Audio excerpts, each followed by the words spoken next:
It's sales week, so gather up your sales team for this refreshing sales episode.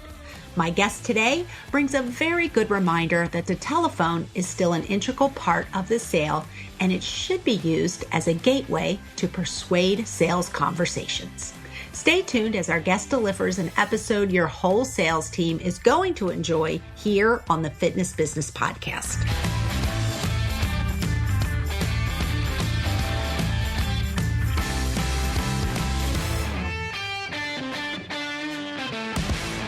FVP trivia time. Here's the question. How many shows are there in our library? Give up? The answer is 480. Yes, 480 episodes. So that's going to make me believe that you have a favorite, whether it's a favorite show or a favorite guest.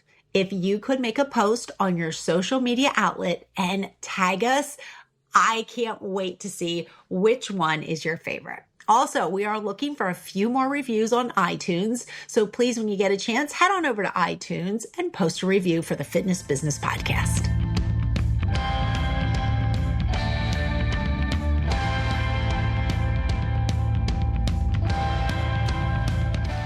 I hope you're having a great day. I'm your host, Dory Nugent, and today my guest is here to give a reminder on the importance of a really good sales call. Eric is the founder of Sales Architect, which is a virtual live and pre-recorded coaching and consulting platform where industry owners and operators in the fitness, health, and wellness business can get the direction they need. My episode with Eric will start in less than 2 minutes. First, a huge thank you to ISSA for supporting our show. Health club leaders, you work hard to ensure your members have the very best fitness experience, right? You need personal trainers who do the same. Become a preferred partner with ISSA, and we'll deliver the best trainers in the industry to your club in a matter of days, fully certified and ready to work. And we'll help you keep those trainers by offering them exclusive discounted pricing on ISSA certifications. Because when your trainers stay, so do your valued members. Becoming a preferred partner with ISSA is absolutely free. Click above or visit issaonline.com/fitbiz to get trainers now. For all of your 2023 education, go to www.issaonline.com and check out their selection. Get your pen ready now for Keep Me's Fit Bizpiration. Eric, I would love for you to tell us your 3 tips for using the telephone in the sales process. Okay, so 1 would be find a way to track and record your calls if possible. Track meaning you would be shocked how many people are calling your location with questions and never make it to a salesperson. They never make it past the front desk because your front desk is really, really helpful, but they don't see it as a sales opportunity and they answer the question and the person moves on. And then recording the calls, it is so powerful to be able to coach someone and take what was a great call, send it out to your whole team and say, this was great because listen to minute 232, or to take a call and say, hey, Dory, do you have a few minutes to talk about this call? You did some great things and I see an area of improvement, and have the call to actually listen to together. So that's 1. 2, have a great phone guideline sheet. So not a script that, you're worried about following the script, but like the points that you want to hit in the call. And it's really easy to follow because then you get the outcome of the call and your sales team doesn't have to worry about wandering a lot or improvising, but it gives them enough freedom to use their own self-expression or their own personality, which is what you want. I had a brand new salesperson. She took my guideline and she cut it and turned it into like this gorgeous collage right over her phone. And every call would sit there and just look at it and go right through it. It was perfect. And then lastly is master that art of redirection, of answering someone's question and immediately following up with a question of your own. That'll help steer the conversation in the direction you want it to go in. Is FOMO, fear of missing out, a real thing? If it is, then how do we use FOMO to have people join gyms or buy PT in our clubs? To answer that question is the author of The Power of Scarcity, Mindy Weinstein. Mindy is also going to explain what is actually happening in the brain when, as consumers, we experience scarcity. This is a relevant and relatable episode that you won't want to miss. Professional facilitation with a group of non-competing owners to stay ahead of the industry curve is the USP of Rex Roundtables. To find your local roundtable, go to rexroundtables.com. That's rexroundtables.com. Let's transition into this week's interview with Eric Tepper. Thank you for joining me today, Fitness Business Podcast family. I have Eric Tepper with me. Eric is the founder of Sales Architect. Eric, thank you so much for joining me today. Oh, it's my pleasure, Dory. Thank you. Yeah, so you're the founder of Sales Architect. That's pretty exciting. But I have to say, I did read when you're talking about Sales Architect, it is a virtual live and pre-recorded coaching and consulting platform. So that means not only you're the founder, but it also means you're a coach and you're a consultant. So you're wearing 3 hats, I believe. Is that correct? Yeah, that's correct. Besides being in the fitness industry in sales for 26 years, for the last 10 years, I've been in personal and professional coaching programs. So I kind of melt those worlds together and use a lot of it together to create effective strategies for people to generate more revenue. Now, were you in sales and consulting before? I know you were in sales, but should I say, were you in consulting and coaching before you founded Sales Architect? Coaching, yes. You can't be a great sales leader unless you're a great coach. I never had my own consulting business. I dabbled here and there, but I was never all in. And then just a couple of months ago is when I went all in on it. Perfect. Well, I'm excited to talk about sales. As soon as you and I met, I was like, yay, sales. And you were like, absolutely. So I think we're both passionate about sales. So I'm really looking forward to today's interview. And I'm going to just start. When you mingle, right, with other fitness professionals in the live sessions of Sales Architect, what are you seeing as far as the terms of sales follow-up practices here in the past year of 2022? Well, there's a few things I'm seeing. So one is everybody's challenged with doing more with less from the impact of the pandemic. And that goes for sales as well. So there's a lot of organizations where they used to have sales forces of, 4 or 5 people, and they now have 1 or 2, or they've eliminated their sales teams altogether. But even if they eliminated them altogether, they still have somebody making calls. So they might have like their front desk selling memberships and making calls, which, I found really, really interesting, because if you have somebody calling people and following up, and you have them, meeting with them and building rapport and having a discovery conversation and asking them to join, well, that's sales. So, you might as well treat them as salespeople, manage and lead them as salespeople, and focus your compensation on salespeople. But what I am seeing is there is a real reliance on automation, which, on one hand, it's fantastic that we have these tools that can automate follow-up, text, emails, prompts for phone calls. But on the same token, it creates a lack of urgency or a dependency on it by salespeople who have never had a time where their only thing was, I just pick up the phone and dial. That's all I do. So I'm seeing that balancing act. People are really resistant to picking up the phone. And they're worried about, I'm going to follow up too much. I'm going to follow up too much. So those are the big shifts I'm seeing. I'm also seeing, which I love, is the conversation has shifted. I think, Dory, you probably remember that a while ago, our industry was very much about how you looked, right? That's what we were leaning on, was you want to lose weight, you want to tone up.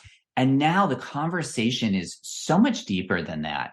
And it really is about what's important to this person.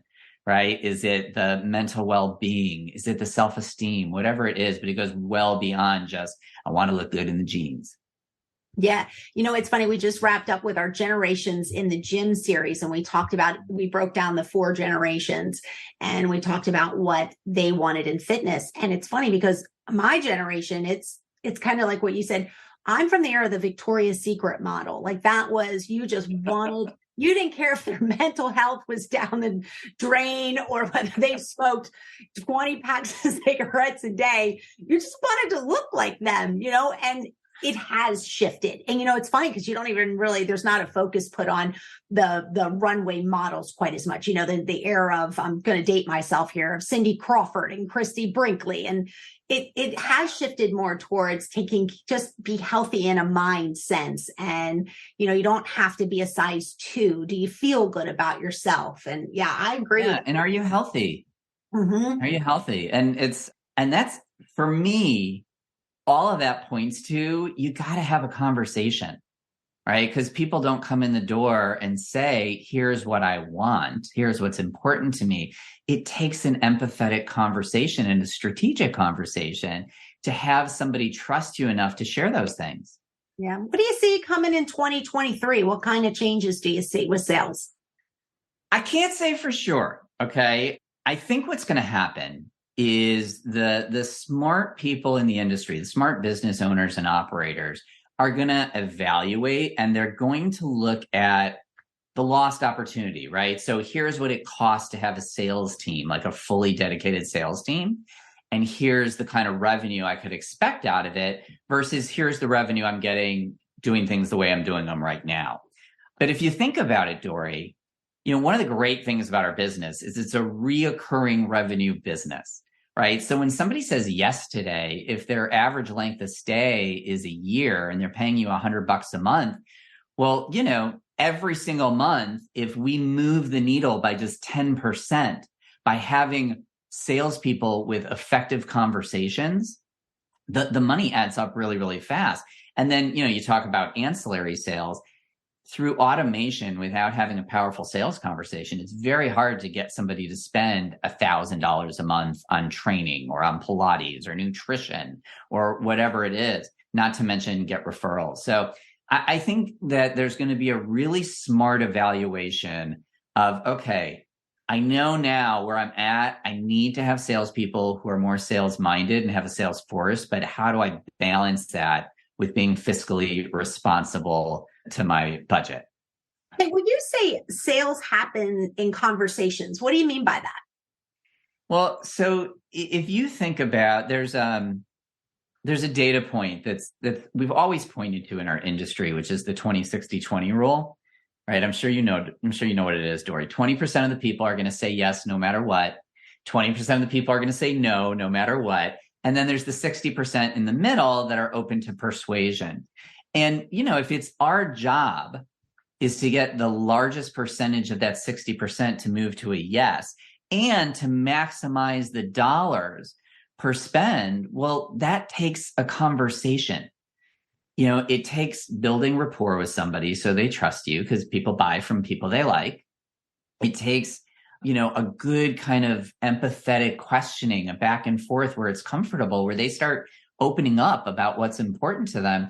And then it takes a confident, prescriptive recommendation to say, it sounds, Dory, like this is what you want. I'm doing now my Chris Voss thing, my mirroring. And it sounds like this is what's important. I totally get it. And, here's what I think will really help you. And laying it out, like that takes a conversation. And you can't do that with automation. Automation, and this is my opinion, automation moves people through the funnel who were already leaning towards a yes. It just makes it easier, less friction, less touch points. But for those people that are either in the no category or in the open to persuasion, they're exploring it as an option. It takes a conversation and interaction to have them move towards yes. In fact, some of the studios that I'm working with right now, we've seen their conversion rates from lead to member go from like the 20-25% all the way up to like the 40-50% range, because they started embracing personalized conversations, actually being strategic about it, specific questions, offering suggestions for buying. And it's amazing to see that. And totally my opinion, but I think we're starting to collapse a little bit, marketing and sales, right? And I had this conversation with one of my clients, a director, who said, Every time I talk to a salesperson who's under 30, a potential salesperson, they want to talk about their Instagram followers. And I'm like, I totally get it. Like, that's great that you have those Instagram followers, but that's not selling. That's just getting awareness. It's getting more eyes on you. You have to have a conversation where you ask somebody to take action, to take them from a no to a yes. I love that. Perfect. So earlier when we were talking, you mentioned that you felt as if the telephone kind of has become a forgotten tool. So why do you feel that the phone is still an important component in the sales process? Well, it's, on the surface, if you look at the phone, it's got the lowest connection rate, right?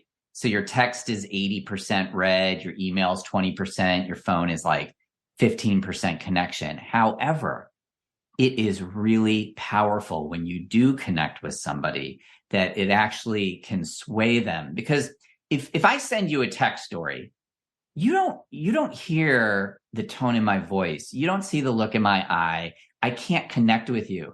I say something, you like it, you don't like it, whatever, it goes to the bottom of the pile. And on the phone, you can do that, right? And, if you think about what the experts are saying about the industry is people now, they're going back to brick and mortar in a lot of cases, even if it's hybrid, because they want the personal connection. Well, personal connection during COVID, I was working with a team and we would get on the phone. People loved getting phone calls. It was amazing. They were like, thank you. I haven't talked to anyone in like a week. It was great. So, putting in that extra effort of the phone, but not just the phone alone, combining it with the other modalities of text and email and social media contact, it's very, very powerful. And in fact, I'll give you a quick example. During COVID, I was working with this company. And of course, because it was COVID, we had like 2 salespeople per location, and one would always be out sick with symptoms. So I would jump into their pipeline, and I don't know who's hot, who's cold, but during closeout, I would call, leave a message, and then I would either send a text or an email, and then later on in the day, do a follow-up call. And easily 2 to 3 extra members that they were not expecting, were not on the probability list out of this kind of 1-2 combination. So working in fitness sales for many, many years and don't you wish you just knew how many phone calls you made? I always wonder, I wonder how many phone calls I made. The best ever was when I would call somebody and they would answer, and you get kind of excited when they answer, And then you'd start your spiel and they'd get mad at you. They'd be like, I'm at work. I can't talk right now. And they'd be like, hang up. And I'd be like, why did you pick up the phone? Exactly. You're stepping into a meeting. Well, why did you pick up my phone call? Right. I used to hang up going, well, do I feel kind of honored that they picked up before they stepped into the meeting? Or should I just be kind of baffled because why are you mad at me? Because you picked up the phone right when you were, heading into a meeting or you were at work. I used to laugh about, I'd hang up the phone and just be like, wish somebody could tell me the theory behind that. Yeah.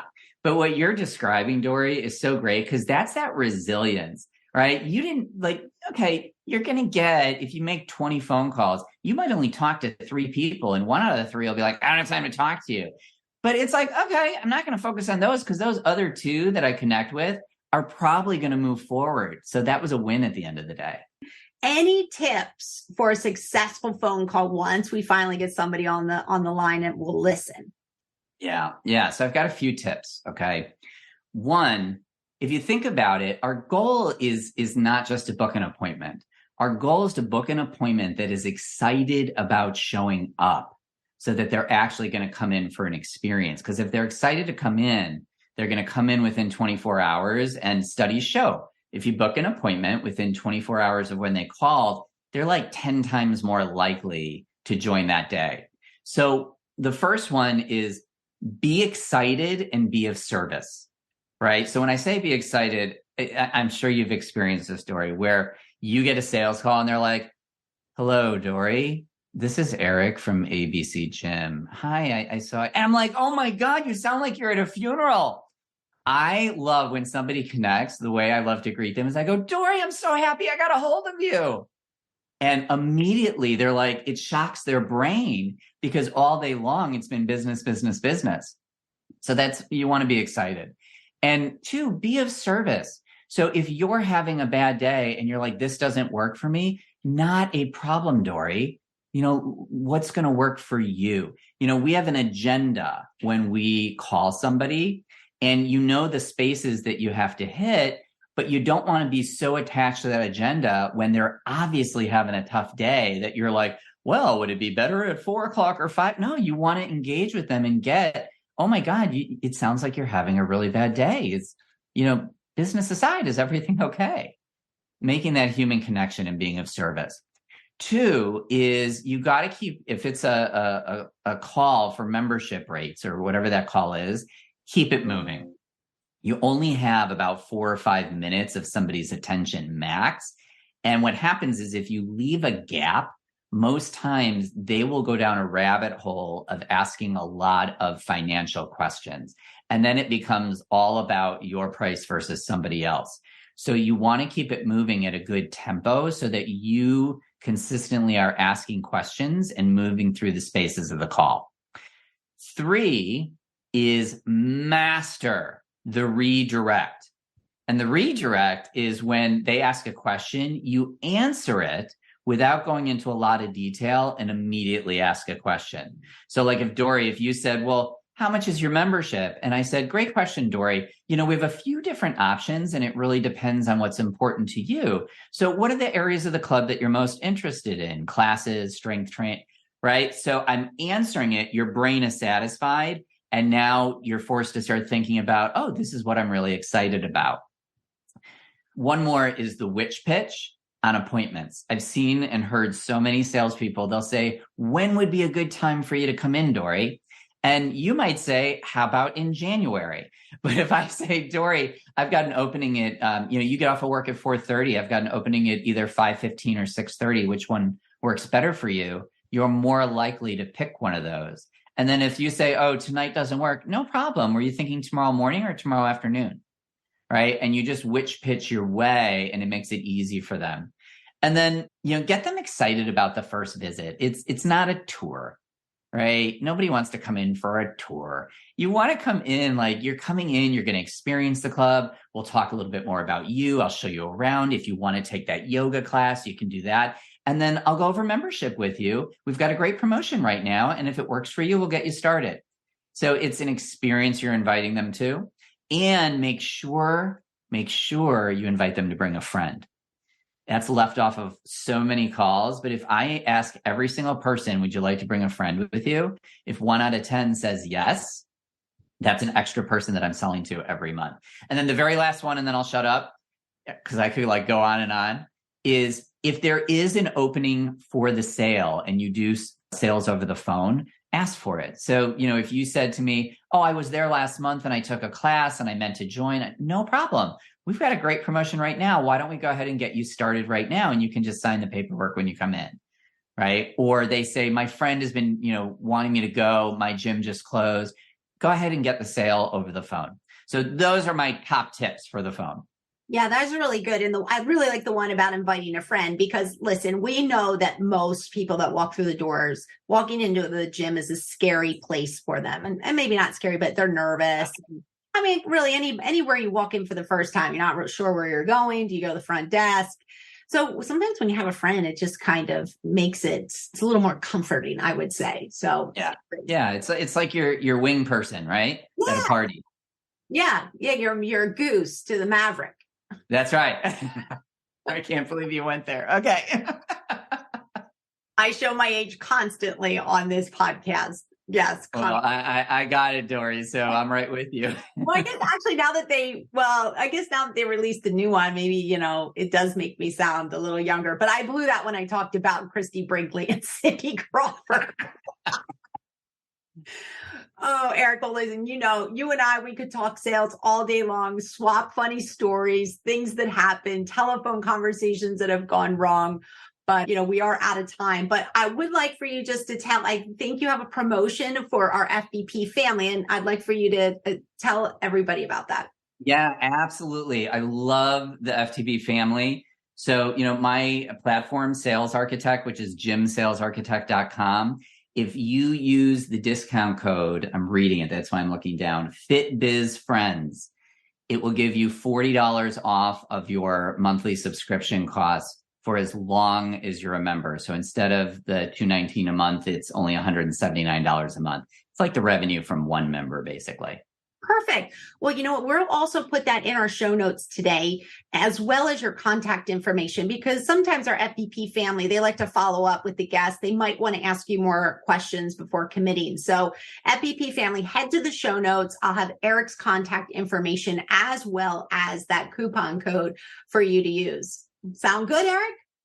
Awesome. And I don't know how you say that over and over, FBP family.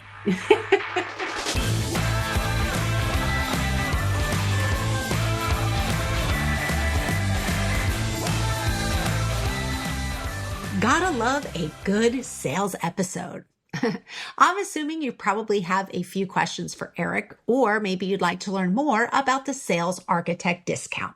I have posted Eric's contact info on the show notes as well as the discount code.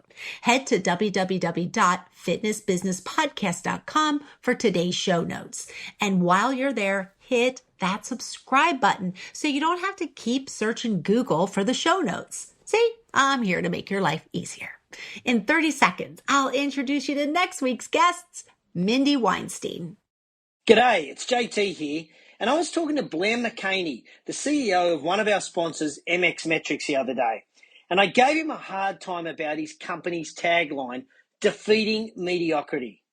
By definition, that means he's excluding the majority of the market, but Blair just wouldn't budge. He only wants to work with operators who want to punch mediocrity in the face, really smash it. So I've talked to a few of his customers, like Joe Shirelli from Gainesville Health and Fitness, and yeah, it's for real. While Joe is a nice guy, he isn't satisfied with mediocrity either. He's crushing it as well. So I'm still dubious about selling only to operators who want to defeat mediocrity, but if this resonates with you, I reckon you should check them out. Go to mxmetrics.com. But remember, only if you're interested in smashing mediocrity. Quick Fire 5, sponsored by Hapana. Let's get started with our Quick Fire 5 segment. Please welcome Mindy Weinstein to our Quick Fire 5 segment. Mindy, welcome. Thank you. Yeah, we're going to have a little fun here. We have 4 fun questions, kind of just to get to know you a little bit and know your personality for next week's episode. And then the 5th question, I'm going to hand the mic over to you, and you get about 30 seconds to pitch your episode to get everybody to come back next week and listen to your topic, which is the power of scarcity and marketing, which is a cool topic. I don't know if we've had this one before. Great. Well, there's a lot to know about scarcity, that's for sure. Well, before we get to know about scarcity, let's get to know Mindy. So first question, Mindy, what is your top guilty pleasure? So I read all the time. And when I say read, I like to pretend that these are all very like academic books, nonfiction, but I also read a lot of fiction books. So much so that my husband actually asked me the other night, so do you like books more than me? Wait, now, Mindy, I got to be honest. I thought for sure that answer was going to be coffee. Oh, there is that too. I do have an issue with coffee. Oh my gosh. Well, how many guilty pleasures am I allowed to mention? Because I could probably list quite a few. Wait, I just have to ask you, are you straight coffee or are you like latte, cappuccinos? No, I am like straight black coffee. Like even today I went to a restaurant, they try to bring you creamer. I'm like, oh no, just fill up my cup to the max. Just black coffee. All right. Well, we love to have a little fun with these guilty pleasures. This has been a fun question for everybody that comes on the podcast. All right. Moving on. Number 2. Here we go. What is a habit or an action you do to be productive? So I get up really early and I started doing that years ago, but I'm already a morning person. So definitely it was not that hard to do, but I tried to just get up before the family. And I'm talking, it's dark outside. still right now, it's still cold, but I am up and at 'em. But that's my most productive time because it is just so quiet around my house. I'm not getting emails and I can just get so much work done. Very nice. Good answer. We do hear that one a lot. So I think a lot of successful people have that as a habit, and that's perfect. All right. What is an activity that calms you? Yeah, so I love that question. For me, it's getting outside and walking or going for a hike. So I live in Arizona, which is like a big hiking area, as long as it's not the middle of summer and it's 115. Other than that, just getting outdoors and walking, it clears my head. And I'm serious, like that's sometimes I get like the inspiration will just hit me as I'm just walking along. Good, good, good. All right. Now, how about since you are a book junkie? Now, listen, I'm going to make you keep this to only one. All right. Please recommend a book to our FBP family. Okay. So I am going to mention, though, or recommend a nonfiction book, and it's not mine. So before everyone's like, oh, great, here we go. But the book Influence. If you haven't read Influence by Dr. Robert Cialdini, like that needs to be on your list to read. Brilliant book. I mean, something that you'll be able to apply in your business. There are influence factors and things that you can apply in your personal life too. So definitely recommend that one. Well, thank you for the recommendation. And we always put our book and a link to the book in our show notes. And make sure FBP family, shoot us a social media post if you do indulge in the book and give us your 2 cents on it. All right, Mindy, I know you're just waiting. You are waiting for me to hand this mic over to you. So if you could please give us a good old-fashioned elevator pitch for your episode next week.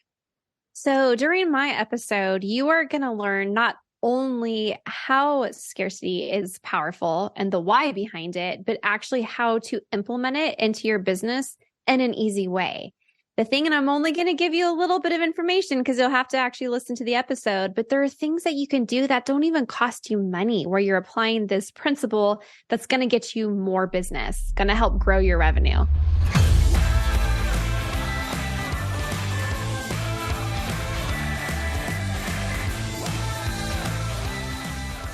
Do something nice for yourself. Take a clarity break, set a calendar reminder, and join me for next week's episode. Go to fitnessbusinesspodcast.com to subscribe to the show, and it will be delivered directly to your inbox. I have got to say a few thank yous before we end today's show. First of all, I'd like to thank our founding partner, Active Management. Our partners, Keep Me, MyZone, ISSA, and Hapana, as well as our advertisers, Rex Roundtables, MX Metrics, and VaporFresh. We believe what you leave behind is not what's engraved in stone monuments, but woven into the lives of others.